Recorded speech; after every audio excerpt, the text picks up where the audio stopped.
I'll preferably divide the whole chapter into combustion, fuel, and one other topic is flame.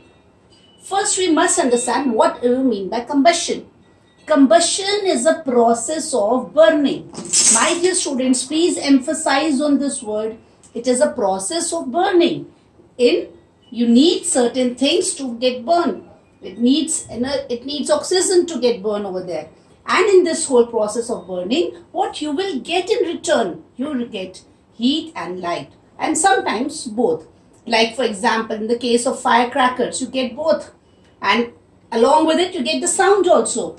So combustion is the process of burning in oxygen, and it will release heat and light, or both.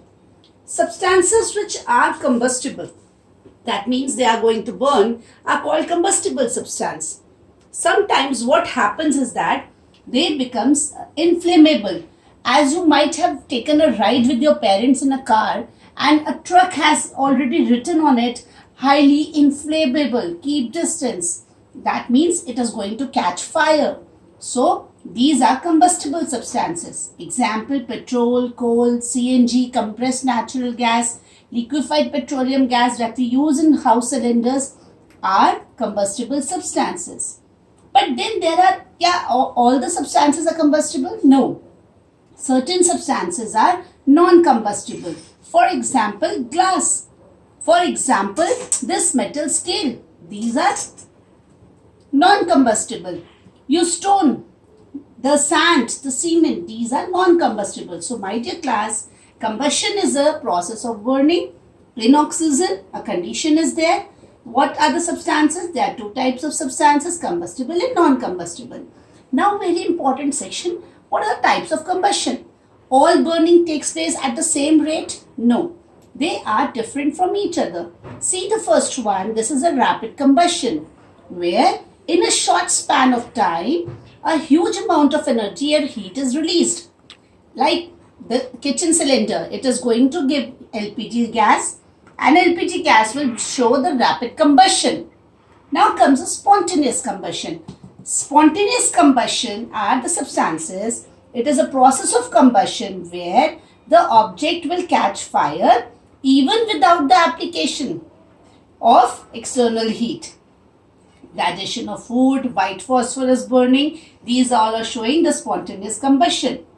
Explosive combustion, large amount of heat, light, sound, lot of gases, they are liberated, like explosion of a firecracker. You might have heard the atomic bomb explosion. So these all are going to release a huge amount of energy, extra huge amount of energy. When combustion is happening, it need to have certain conditions. Condition number 1, there need to be a combustible substance.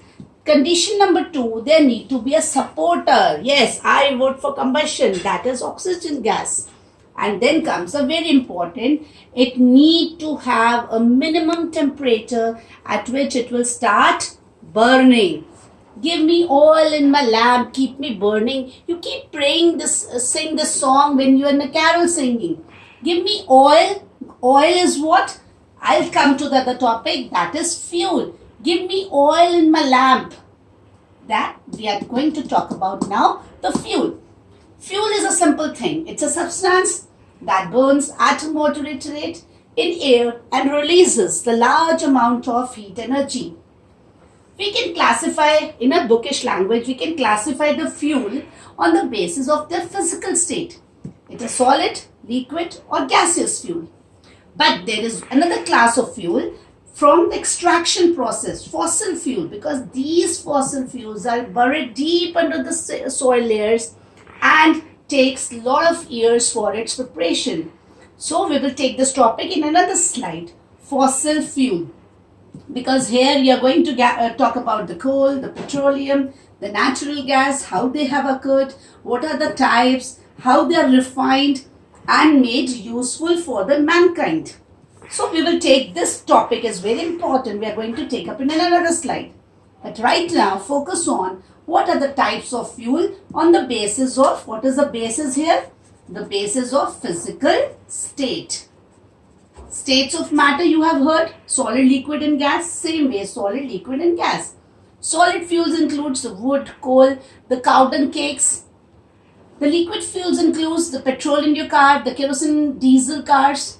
The gaseous fuel includes a cylinder that is present in your kitchen. CNG, LPG, CNG gases are there, LPG cylinders are there, and a new upcoming fuel is there, which is called biogas. I'm going to talk about this also. Now comes the important topic, that is the characteristic of good fuel. First thing, my dear class, I need a fuel in my home which need to be less polluting. I should burn it very nicely and moderately. It should not pop out my lungs just to make it ignite or make it burning. So we need to take care of certain points. Point number 1, it has moderate ignition temperature. The temperature at which it will start burning. It should have a high calorific value. That means once I will burn it, it is going to give me a good amount of heat. I can burn anything, but if it is not giving me the energy, I will not use it. I will do a profit business. I will take that particular fuel which is going to give me a good energy. Then it should be readily available in the market. If something is under the covers, it is not easily available in the market, I will not go for that. It should not cause any pollution. As you know that in today's time, the pollution is a heavy topic. And it should be easy to access, safe to handle, even the kids can also do it.